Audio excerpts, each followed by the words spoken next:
Hey folks, I guess it's time for another one of these top 10 lists. Whereas my previous top 10 list of a certain year had dealt with years near the beginning or the end of their respective decade, I decided to mix things up a bit by aiming directly at the center of a decade. And I couldn't think of a better decade to cover than the 70s, which, in my personal opinion, may be the strongest decade in pop music that we've had so far. It's been a few years since I combed through the trends of the decade as a whole, but generally speaking, the 70s are characterized by a few different musical trends that are very unique to the era. Obviously, disco would prove itself as an absolute juggernaut of a scene and come to dominate the second half of the decade entirely. The first half, however, started a bit more quieter. I guess the rambunctious energy of much of the music from the latter parts of the 60s had slowed to an easier crawl as more smoother sounds made their way in. Soft rock, R&B, and bubblegum pop reigned supreme in these first few years, but then so did more blues-influenced rock cuts, and yes, that funky funk music. What immediately caught my attention with all these popular genres, though, is that they all felt like fragments of the decade's whole personality, a variety of shining examples of many talented people coming together to craft a specific sound and make it their own. And even as 1969 rolled into 1970, we had artists like the Carpenters, the Jackson 5, and War introducing themselves with huge hits that, looking back, feel very quintessentially 70s and not like leftovers from the previous years. And after this territory was marked, these trends just dug their heels in and continued their dominance all the way through the midway point of the decade. What's unique about 1975 is that we really start to see some tricklings of the disco craze start to make their way into public consciousness. Sure, it was 1974 where we saw songs like Eddie Kendrick's Boogie Down, George McRae's Rock Your Baby, and Hughes Corporation's Rock the Boat become huge disco hits, but I'd argue that the continued rise in disco's popularity in 1975 aimed to showcase the true outrageous potential of the genre. We're still a short cry away from disco duck, sure, but the seeds are definitely planted here. And I guess that's probably the best transitional point by which to note that, yes, while there was some good to be found from the degrees of experimentation in 1975's music as a whole, not all of it was good. So yeah, we've got to get through the pile of crap from this year before we reveal the truest gems of all of 75. I'm just gonna be real with you guys. Pretty much all of the truly contemptible stuff have been shoved up in the upper rungs of this list. Numbers 10 through 6 of this worst list are songs that I definitely dislike, but for reasons that can mostly be boiled down to painful mediocrity rather than any horrendous qualities I want to shout from the rooftops. I'm not gonna lie, this was a totally solid year. I listened to all 291 singles that appeared in the top 40 at any point during 1975, and even with that bulk of material under my belt, I still found myself struggling to devise a proper dishonorable mentions list, much less a solidly deplorable bottom 10. Nonetheless, the deplorables still reared their head, and I'm ready to expose them. Following tradition, let's start with a handful of dishonorable mentions.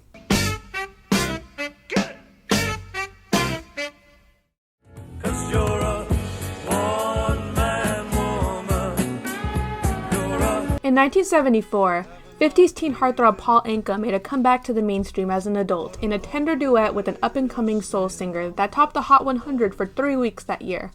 It was called You're Having My Baby, and it's one of the worst goddamn songs I've ever heard in my life. And yeah, for exactly the reasons you think. I don't want to get into it here. But basically it sparked off a small series of other hokey duets that Anka recorded with Odia Coates. One Man Woman isn't quite as bad as You're Having My Baby, but it sure is uninteresting. I always felt that Anka has always weighed Coates down with his mediocrity, and it's definitely apparent here. No one needs to listen to this by-the-numbers bit of adult contemporary fluff about a two-timing dude who gets a second chance because love always prevails, or some shit. Next.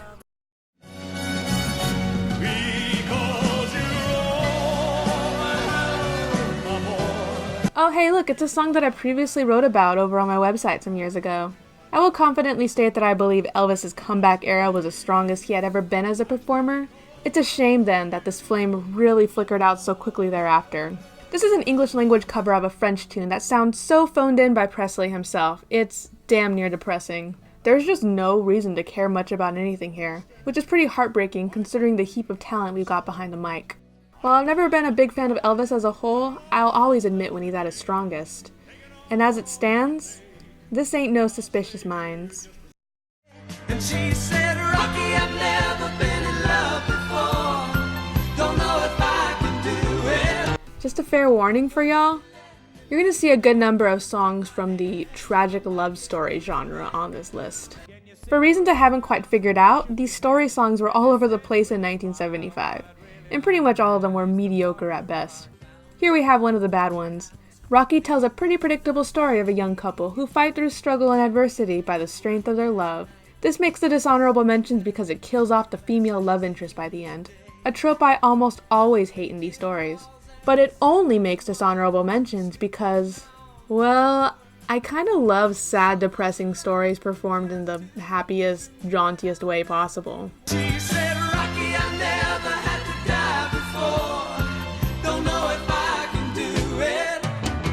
Now it's back to 2 again. This is just dripping with morbid irony, and I can appreciate that, at least. We'll be riding wildfire, riding wild. I have never liked the song, and I really can't pinpoint why. The instrumental is pleasant enough, especially that dreamy guitar hook, which feels like a cloud drifting through my eardrums. Michael Martin Murphy's voice, while not phenomenal, does its job here, singing along pretty organically and not detracting from the surreal, naturalistic imagery presented in these lyrics. Overall, though, I just find the final product kinda boring. It's just a bit of a drag to listen to, and after it's over, I don't feel like I've gained or lost anything. I can totally understand how anyone would love this song, and frankly speaking, I love a lot of songs that sound very similar. This one, though, it ain't it. Sorry. 'Cause love won't let me wait. Ah yes, the first half of the 70s were absolutely unmatchable in terms of all the quality smooth soul and R&B swimming around in the airwaves. With its luxurious horns and the sultry vocals of Major Harris, this song falls neatly in that category. That is, until you listen to the lyrics. Please tell me yes, and don't say no, honey.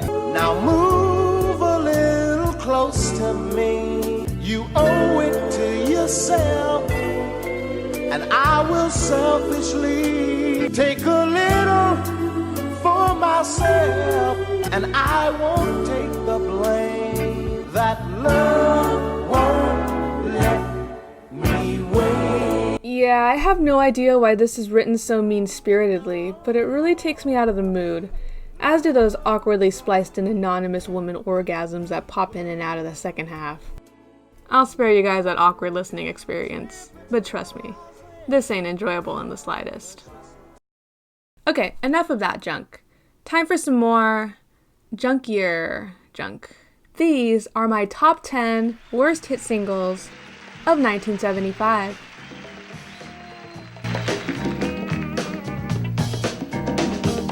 Feeling better now that we're through. Feeling better 'cause I'm over. I'm so sorry, Ringo.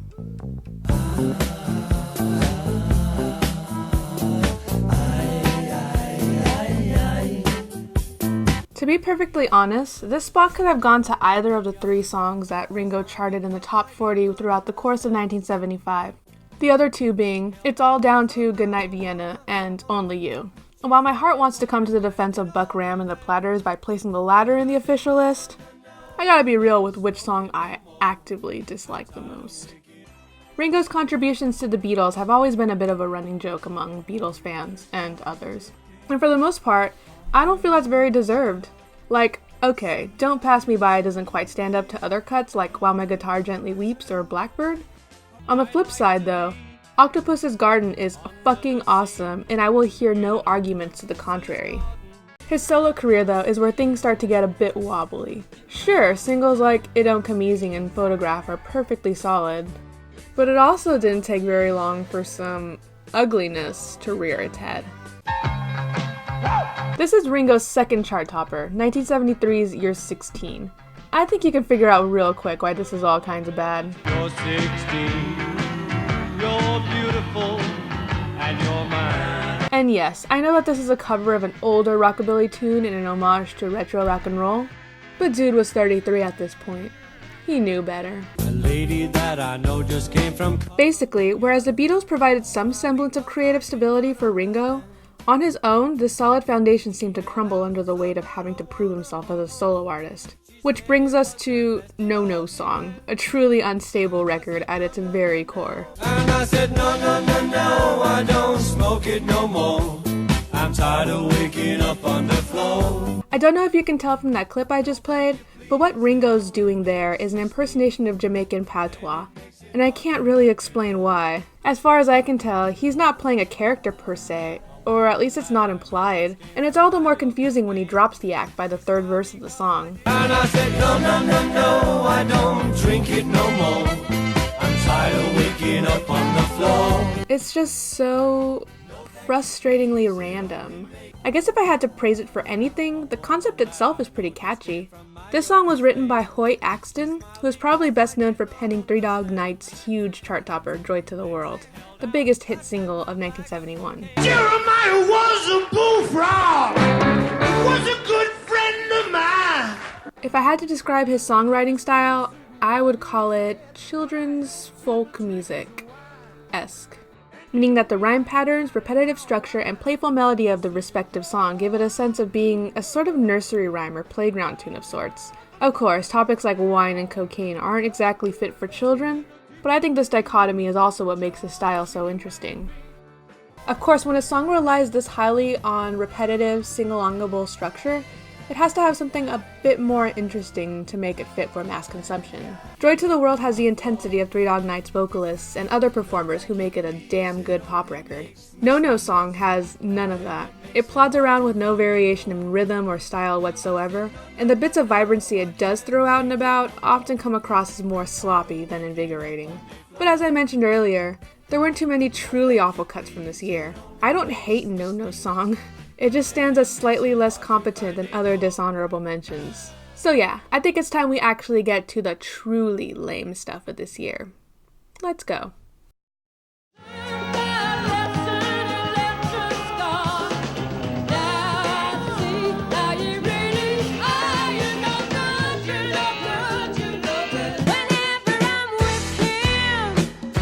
Here's another inexplicable trend from this era. White people doing pop covers of Motown classics, and doing so rather poorly. Yeah, I've always assumed that the 80s was where the 60s nostalgia was truly rampant, but in reevaluation, it turns out that this hindsight appreciation for the 60s had actually begun as early as the subsequent decade. There are a number of bad covers I could fit in this slot. Linda Ronstadt, who I've never been very fond of, made a whole career out of 60s covers, and they all shone with the same type of sterile sheen that really makes them hard to enjoy. But still, Heatwave isn't necessarily number 9 worst of the year bad. Captain and Tennille covered Shop Around, and yes, it sucks hard, but it also didn't chart until 76. Some people might expect me to stick the Carpenters cover of Please Mr. Postman here, but goddammit, Karen's voice is just too beautiful to speak ill of. No. When I think of dull, white bread covers of awesome Motown songs, there's one single from this year that immediately comes to mind. How sweet it is to be loved by you. Already, this is starting to feel like a rehash of my worst of 1991 list, wherein I bashed UB40 for also covering a classic Motown hit in the most inadequate way possible. It's almost as if they should have learned from history that this wasn't the road to take. But for the sake of not sounding like a broken record, I'll try to keep this one brief. I don't hate James Taylor. I mean, I don't love him or anything.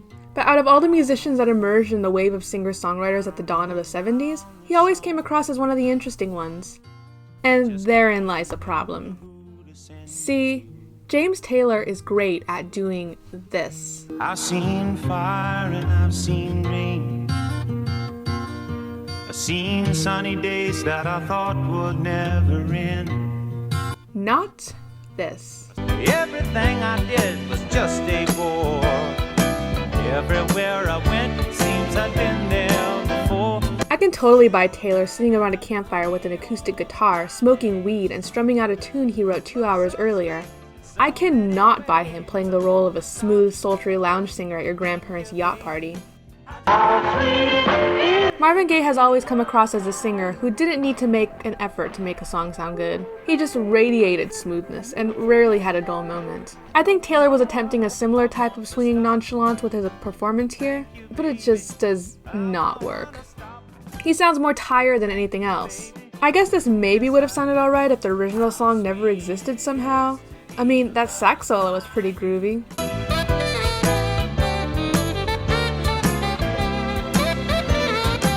Nonetheless, as it works amidst the shadow of the much superior original, it's just embarrassingly lifeless, and any attempt that Taylor makes to inject some life into the record tends to fall completely flat.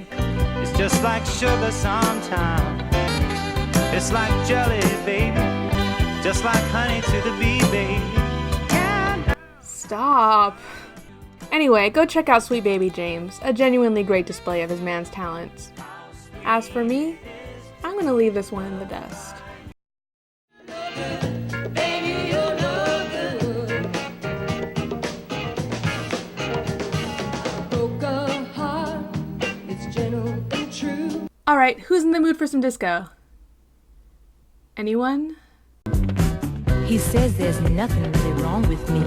I'm just missing my man. Alright, I'm not gonna say that there wasn't a whole lot of corny, kitschy, or just plain bad disco in the 70s. And even though I'm firmly in the camp that believes that homophobia and racism were a couple of the main drives of the eventual backlash that disco received, I can also see how the late decade oversaturation and formulaic qualities of the genre would seem like a sign of the overall degradation of the pop music industry as a whole, at least at the time. Despite all this, I love disco so much. Maybe I'm just a big old party girl at heart, but so much of the best disco music from the era just makes me feel damn good. Hell, I even find a lot of it genuinely interesting as vital relics of a time in pop music history long gone. Give me a soapbox and I'll rant about how the Saturday Night Fever soundtrack is one of the most important albums ever. Anyway, now that I've contextualized my pro-disco bias, I hope that only works to strengthen my point that this, indeed, is one of those big bad disco songs that they've been warning us about this whole time. Oh boy.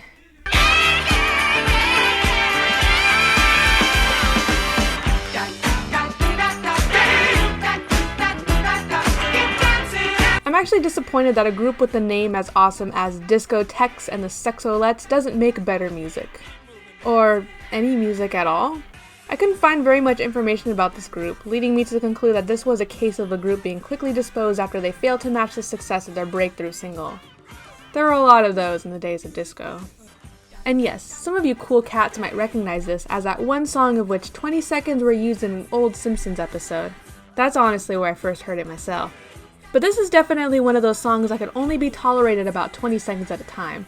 It is the purest definition of mindless pop drivel that I can really find from this particular time.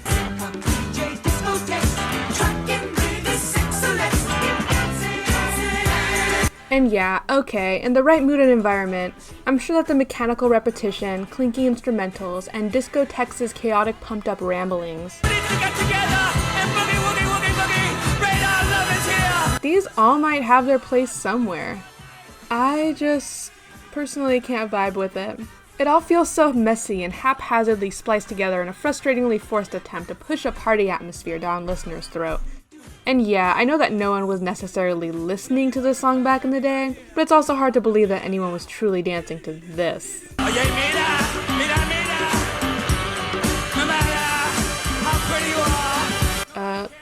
Thanks? Time to get dancing. You can't think of all the wrong and all the wrong of the world. You can't think of all the bad things you do. I mean, I wasn't thinking about it before, but now that you mention it.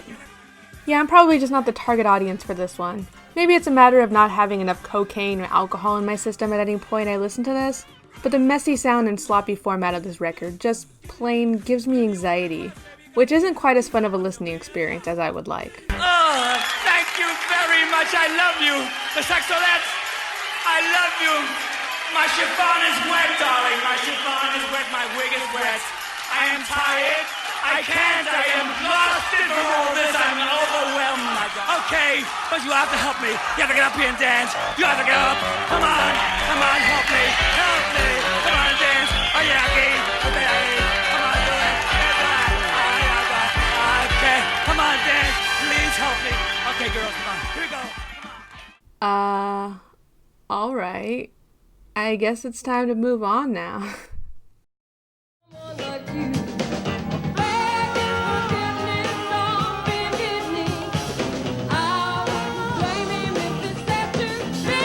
I hope you guys are in the mood for some more story songs, because I got 2 in a row coming for you right now. Yeah, apologies for leaving the rest of this video on a bit of an anticlimactic note, but there were a couple of songs from this weird category this year that I felt couldn't be left off without at least some sort of a passing mention, given how truly appalling they were. And neither of these songs are on the year-end list for 1975.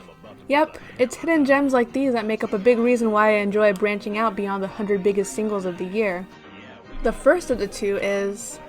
well, I'll just go ahead and play it for you.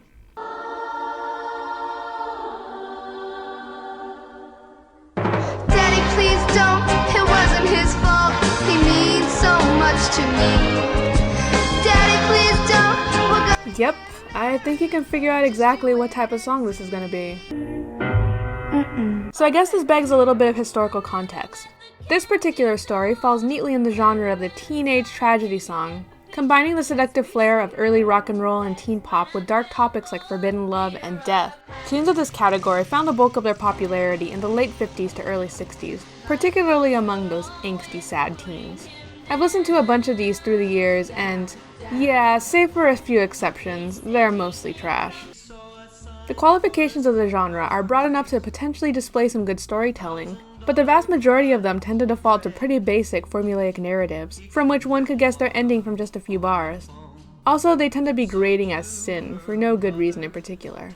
By 1975, these facts were pretty well established about teen tragedy songs, and most everyone got the gist of them by this point. That didn't stop David Geddes from trying his hand at one, though. Daddy, please don't, it wasn't his fault. He means so much to me. Yeah, I gotta be honest, that whiny female voice as a hook is a huge reason why this is here. I mean, it's not like she's bad at what she's doing, but the song immediately gives itself away at the first utterance of this hook. It's gonna be an over-the-top, melodramatic love story wherein parental figures are just so cruel to these 2 young, innocent people in love. Every night, the same old dream. I hate to close my eyes. Alright, so what's the song about anyway? She called me up late that night. She said, Joe, don't come over. He says he's gonna make you pay for what we've done. He's got a gun, so run, Joey, run, Joey, run. Alright, yeah, they did a bad thing. Which, in pop song teenager terms, means they probably had sex and she's pregnant or something. And I'm not gonna knock the song completely. Geddes sings along somewhat adequately, and I kind of like the way the instrumental tenses up around the run Joey run bits. But then comes that dreaded chorus. Daddy, please don't, it wasn't his fault. I swear, every single time that part comes up, I'm just taken out of the mood entirely. It's just so extra. And when I'm in the right mood, kind of hilarious. But in terms of storytelling, the whole thing just falls apart in the very next verse. Got in my car and I drove like mad till I reached Julie's place. Wait, didn't she just tell him not to come over? She said, Joe, don't come over. He's got a gun. Oh well, I'm sure this won't have any fateful repercussions. All at once I saw him there, sneaking up behind me. Watch out! Okay, 1, that watch out is absolutely hilarious, and if the song wasn't already over-dramatic enough, that definitely seals the deal. 2, how did he see him coming if he snuck up behind him? I mean, I'm guessing her saying, watch out, was his indication that anyone was behind him in the first place. And 3, damn, you should have just listened to her, huh? I ran to her, I held her close. When I looked down, my hands were red. And here's the last words Julie said. No, go on, I'm at the edge of my seat. What were her last words? Daddy, please don't. It wasn't his fault. He means so much to me. Oh, you don't say. Anyway, this just comes off as every cliche pulled from 70s AM radio, teen tragedy song, and bad pop music in general. It was pretty huge back in the day, yet seems to have been utterly forgotten by every 70s aficionado or oldies playlist curator out there. Goes to show that some 70s cheese should be left in the past where it belongs.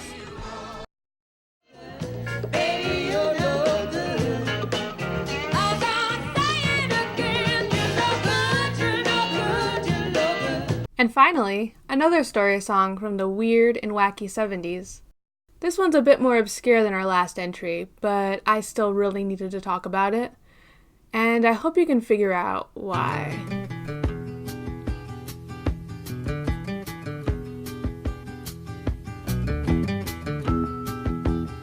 Alright, that's not too bad of an intro. Some spooky guitar and drums, nice and 70s sounding. Since I don't know much about Boomer Castleman, except that he apparently invented the palm pedal, which is honestly kind of badass, I'll just continue forward with the line-by-line analysis we've established in the previous entry. As an only child of 17, it hurt when my mama died. And immediately, we're back in that terrible cliche territory. Seriously, why is it that women always have to suffer some untimely tragic death in these narratives? I mean, I know why, but I still hate it. But after a year, he up and wed a girl that was half his age. And there came Judy Mae. Okay, look, I'm not gonna pass any judgment on how one chooses to mourn the loss of a loved one, or how quickly or slowly it takes for them to move on, but, Well, my daddy did a lot of traveling around, and before he would say goodbye, he'd tell me to take care of my new mama, she's the apple of his eye. Okay, the loss of a family member, especially a parent, is a lot for a kid to take in. You can't just marry someone new a year later, especially someone probably closer to his age than yours, and expect him to be okay with calling her mom. That just doesn't work. And as he kissed his brand new wife goodbye, I always used to hear him say, look after my boy, won't you please now, Judy Mae. Wait a second. Judy Mae, oh, she sure had a way of looking after me. Yes, folks, it's that kind of song. Less of a teen tragedy and more of a teen fantasy that even the folks behind Stacy's mom might have been hesitant to dip into. But in case anyone was to cast any doubts as to whether or not the song would go there, trust me, it does. And I'm honestly a bit too repulsed by the next verse to do any closer inspection of it in this video. It's nothing super graphic for sure, but, well, you know. I don't know, just the idea of an adult woman seducing a kid just doesn't sit well with me at all, especially since this song pulls the age-old trick of defining this incident as a moment the boy becomes a man. And yeah, I know that in following the timeline of the song, he's technically 18 here, but I'm not willing to do the legwork in order to justify the moral ambiguity of this entire situation. It's just gross. But to be perfectly honest, this wasn't the entire reason why this song made it so high on this list. So during the incident, this happens. And as I lay there by her side, I heard a noise at the window pane. I think that's just the wind, said Judy Mae. So, the night becomes day, and the narrator reveals that his father was killed overnight in a terrible car accident. And this is his reaction to the news. But thinking back now, I begin to wonder, to this very day, if it was him, not the wind, that saw me with Judy Mae. Okay, so... Well To Billie Joe is a 1967 single written and recorded by Bobby Gentry, telling the story of the titular young boy's suicide. I guess it technically falls into the category of teenage tragedy song, although I find it much more interesting than the bulk of them. Instead of merely telling the story of a young life cut short, it shifts the frame to highlight the indifference and passivity with which a small family reacts to this terrible news. Listeners of the day, however, really gravitated towards this line. He said he saw a girl that looked a lot like you up on Choctaw Ridge. And she and Billie Joe was throwing something off the Tallahatchie Bridge. For many years thereafter, much speculation has been made about what exactly the something was that was thrown off the Tallahatchie Bridge, ranging from an engagement ring, to drugs, to even an aborted baby. Many find the answer to this question crucial to determining the root cause of Billie Joe's suicide, as each item potentially thrown off the bridge highlights some possible interpretation of the relationship between him and the narrator, and thus shifts the frame of the entire song. What I'm getting at is, Judy Mae is definitely attempting to do something very similar, and failing completely. If it was him, not the wind that saw me with Judy Mae. It attempts to have this similar air of mystery around whether or not the narrator's father caught him and Judy Mae together. But it fails because it doesn't really matter. There just aren't any odds at stake here, and it seriously feels like Castleman wrote that last part at the last minute as an effort to capture some sort of deep dark quality to Ode to Billie Joe and other narrative works executed so skillfully. The guitar work is nice, sure, but other than that, there's no skill at play here. Just a gross and ugly song about an adult seducing a teen with some semblance of a message that frankly doesn't try hard enough to be worth anyone's time. Yeah, this one was definitely exhausting to think and talk about, and I'm glad I can finally leave it in the dust. I sincerely apologize for the bleakness of these last couple entries, but I promise y'all that the second half of this list will be much more interesting and entertaining. If you're interested, tune in next time. I'll see you then. Oh, Marge, Harry's boss is coming for dinner and I ran out of food. Don't worry, Harriet. Here. Gravy train? But suppose he prefers his food dry. You don't have to make the gravy to enjoy meaty tasting gravy train. You can serve it dry or mixed with water to make gravy. It's meaty tasting and completely nutritious either way. This gravy train is delicious, crunchy dry. It's delicious with its gravy, too. Gaines Gravy Train Dog Food. Tastes good with gravy, tastes good without.